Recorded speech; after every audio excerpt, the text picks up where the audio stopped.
Our next timeline spans 1,000 years and takes us through the history of medieval Europe. Apart from one instance of Ramon Marti expressing the divine name as Yahuwah, the overwhelming consensus through this period of both Jewish and Christian documents and scholarship is the Tetragrammaton was articulated as Yahuwah. What we find is the first two letters of the divine name Yod and He are always sounded out as Yah throughout our first timeline, and then Yeh through this second timeline. There is a significant incident we need to review that explains this slight variation appearing between these two timelines. Many linguists believe that the first syllable of the divine name Yah was changed to Yeh as a result of the influence of the Aramaic language during the Jews' Babylonian captivity. In practical terms, they started inserting two small dots called a shrua below the letters of some nouns, effectively turning the A sound of names like Zachariah, as found recorded in the Septuagint, into an E sound we now see recorded as Zechariah. We also find the same effect on the Messiah's name, changing the English name we know as Joshua from Yahusha to Yeshua after the Babylonian captivity.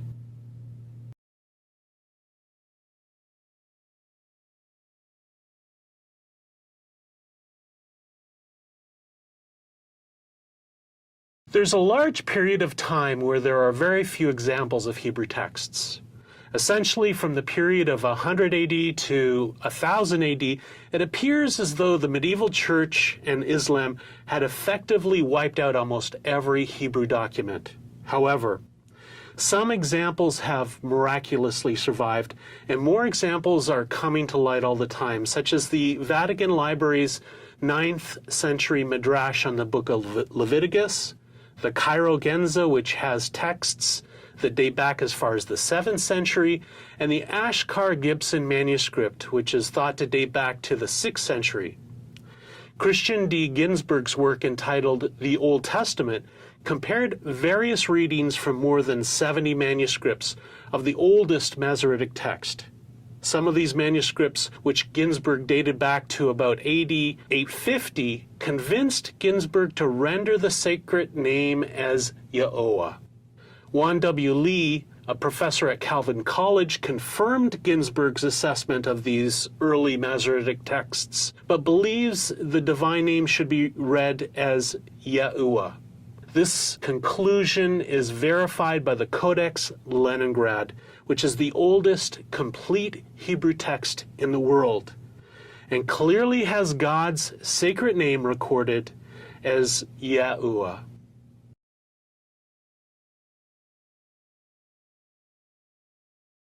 The Afghan Geniza documents, which date back to the 11th century AD, were found in Afghanistan's Samanjin province, providing the first physical evidence of Jewish life that thrived there 1,000 years ago.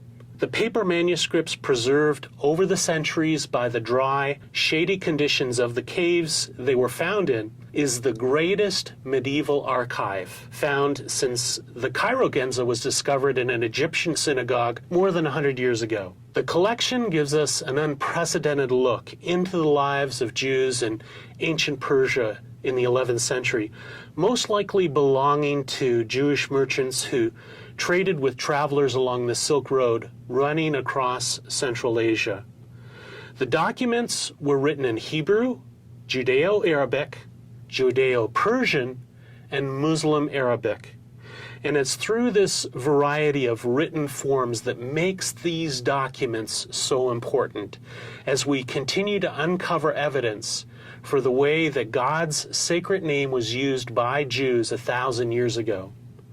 The verdict isn't quite in yet, but I would wager that God's sacred name will be recorded as Yahuwah, as found in all of the other post-Babylonian Hebrew documents. This is really an exciting development we're going to have to keep our eye on.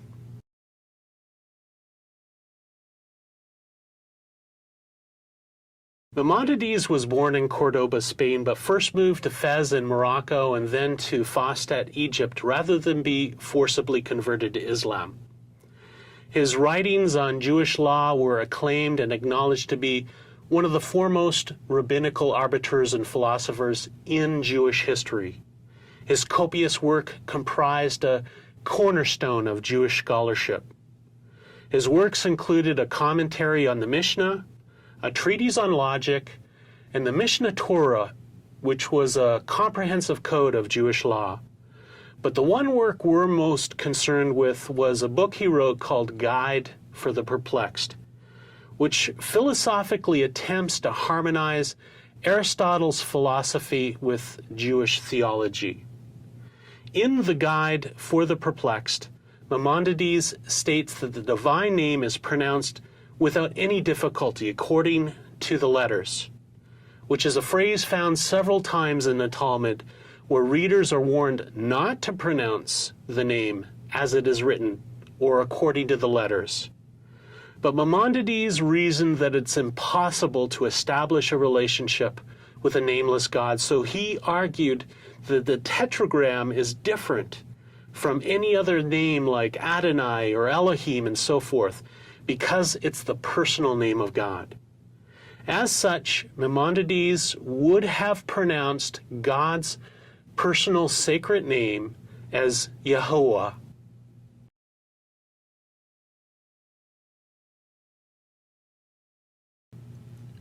Joachim of Fiore was the founder of a monastic order of San Giovanni, whose followers are called Joachimites.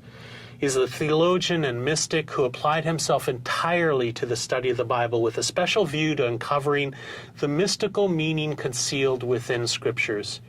His popularity was enormous in his time, some sources even suggesting that Richard the Lionhearted requested to meet with Joachim to discuss the book of Revelation before leaving for the Third Crusade. His famous Trinitarian diagram of interlaced circles identifying the tetragrammaton eventually led to the use of the Bromian rings as a standard symbol of the Trinity. These IEUE letters in this famous illustration would be pronounced as Yahuwah.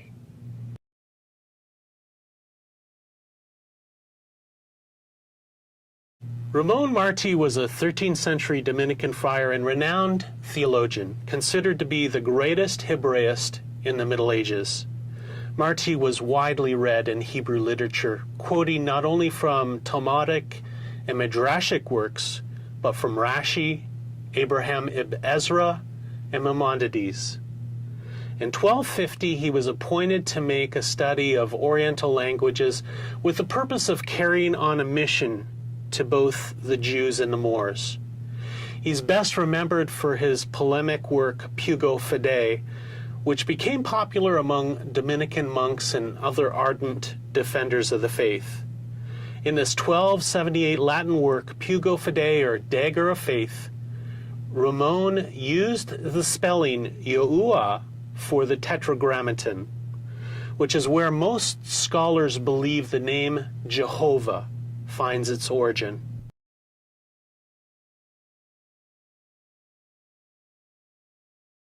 Nicholas of Cusa was a German mathematician, astronomer, and theologian. He was also an influential philosopher who stressed the incomplete nature of man's knowledge of both God and the material world in his writings. Among Cusa's other interests were diagnostic medicine and applied science, where he was an early voice who emphasized empirical knowledge. He was also known for leading the ecumenical movement in the 1439 Council of Florence, and in 1448 he was appointed as cardinal. But we need to go back to 1430, when Nicholas of Cusa made a statement in a sermon he gave in support of the Trinity called "In the Beginning Was the Word," in which he spelled out the tetragrammaton as Yahuwah.